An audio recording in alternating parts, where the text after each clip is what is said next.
Hello বন্ধুরা, তোমাদের সবাইকে স্বাগত জানাচ্ছি আরও একটা নতুন ব্র্যান্ড নিউ ব্লগ ভিডিওতে। গাইস, এটা হচ্ছে আমার গ্রামের দ্বিতীয় নম্বর ব্লগ। আর তোমাদেরকে প্রথম ব্লগটা দেখিয়েছিলাম নদীর ট্যাগের উপরে বালিতে গিয়েছিলাম, আর দামোদর নদটা দেখিয়েছিলাম।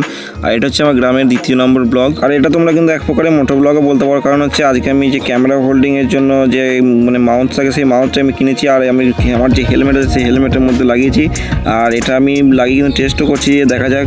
আর এখানে হচ্ছে আমাদের গ্রামের যে মন্দিরটা, গৌরাঙ্গ মন্দির, সেই গৌরাঙ্গ মন্দিরটাও আছে। তোমাদেরকে একটা নতুন ভিডিও করে দেখাবো যে গ্রামের গৌরাঙ্গ মন্দিরটা, এবং আমাদের যেখানে মেলা হয় সেখানেও কিন্তু দেখাবো যে কোনখানে মেলা করতে যায়, গৌরনীতার মেলা। আর এখানে আমাদের গ্রামের রাস্তা দিয়ে কিন্তু আমরা যাচ্ছি। আর এটা হচ্ছে আমাদের গ্রামের হচ্ছে মেন রাস্তা, মানে গৈতানপুর ঢোকার জন্য যে রাস্তাটা প্রয়োজন, কিন্তু সেই রাস্তাটা কিন্তু আমাদের হচ্ছে মেন রাস্তা, যেটা হচ্ছে আমাদের কিন্তু দামোদর নদীর ধারে ধারে দেখতে হচ্ছে।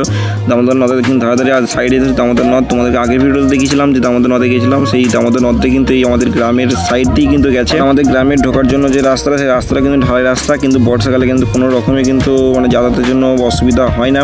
তো অবশ্যই কিন্তু তোমরা ভিডিওটা প্রথম থেকে শেষ পর্যন্ত দেখতে থাকো, তোমাদের কিন্তু মজা আসতে থাকবে। আর তোমাদের ভিডিও যদি ভালো লাগে অবশ্যই কিন্তু লাইক করে দিও। চ্যানেল নতুন তাহলে কিন্তু চ্যানেল কিন্তু অবশ্যই সাবস্ক্রাইব করে নিও, পাশে থেকে বেল আইকনটা প্রেস করে নিও, কারণ এরকম ধরনের কিন্তু ভিডিও কিন্তু আমি এই চ্যানেলে আপলোড করতে থাকবো।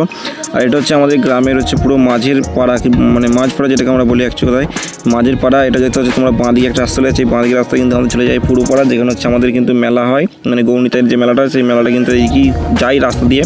আর এটা হচ্ছে আমাদের গৈতানপুর গ্রামে ঢোকার জন্য মেন রাস্তা, যে তোমাদেরকে আমি শেষ পয়েন্টটা গিয়েও কিন্তু দেখাচ্ছি।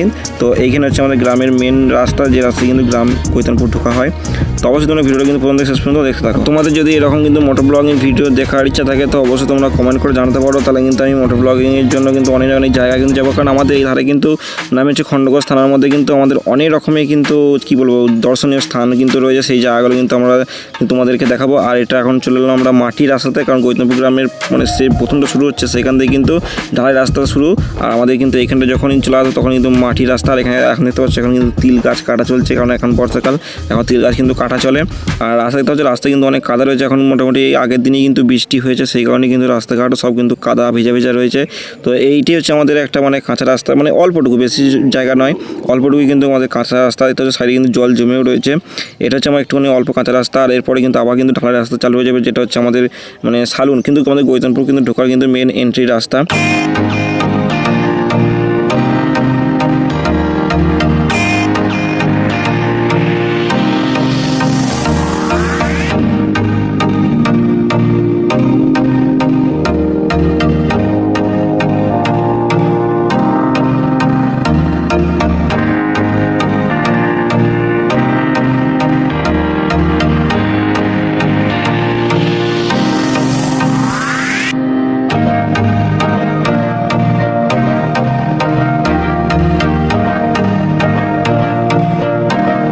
এখন আমরা চলে আসলাম কিন্তু একবারে আমাদের গৈতানপুর গ্রামে, যেখান থেকে শুরু হয় গৈতানপুর গ্রামটা ঢোকার জন্য যে মেন রাস্তাটা, সেই মেন রাস্তার মধ্যে কিন্তু আমরা চলে আসলাম। দেখতে হচ্ছে আমি এখানে কিন্তু গাড়িটা ঘুরিয়ে নিলাম, আর এখান থেকে কিন্তু শুরু হয় আমাদের গৈতানপুর গ্রামটা ঢোকার মেন রাস্তা। তো তোমরা কিন্তু যে আসতে চাও কিন্তু এদিকে কিন্তু আসতে পারো, এই যে লরি রাস্তার মধ্যে কিন্তু বাঁ হাতে কিন্তু যে ঢালাই রাস্তা চলে যাচ্ছে, এই ঢালাই রাস্তায় কিন্তু আমাদের হচ্ছে গৈতানপুর ঢোকার হচ্ছে মেন রাস্তা। তো অবশ্যই তোমরা যারা যারা আসতে চাও তোমরা অবশ্যই কিন্তু আসতে পারো।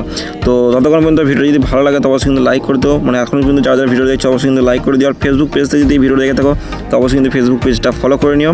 তো দেখা হচ্ছে নতুন একটা ভিডিও, ততক্ষণ পর্যন্ত ভালো থাকবে, সুস্থ থাকবে, টাটা, বাই বাই।